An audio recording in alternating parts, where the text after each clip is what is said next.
Quick tutorial today on licensing music and clearing client projects using Epidemic Sound. Epidemic Sound makes it really easy to clear videos for your clients, but of course first you need a commercial subscription to Epidemic Sound. I have a link in the description below if you don't have that yet. It'll bring you right there. Once you've finished your video and you're ready to share it with your client, log on to Epidemic Sound and navigate to your account on the upper right of the main menu. From here, click the tab at the top that says Safe List and scroll to the bottom where you'll see the section Safe List for Others. Click the Invites tab, then click Create Invite. Here, just fill in the name of your project, then click Create Link. This will generate a link that gives your client the ability to clear their own video whenever and wherever they post it. All they have to do is follow the link that you sent them and paste a URL of wherever they posted the video. It's super easy. The link expires in 30 days, but any of the videos that they clear will be copyright cleared forever. Of course, the same way it works with your own personal projects using Epidemic Sound. Alternatively, you can email your client and offer to clear the videos for them. It's like a little bit of service. It actually isn't a whole lot of work, but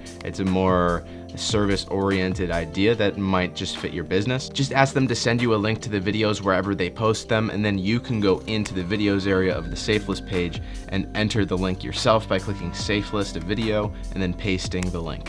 It's as simple as that. There you have it. If you have any issues with this, leave them in the comment section. I'm happy to help. You should also check out this video if you're running into any copyright issues when it comes to clearing videos for YouTube and you have a personal subscription. In this video, I show you how to clear your personal videos, so give that a look if that's what you need.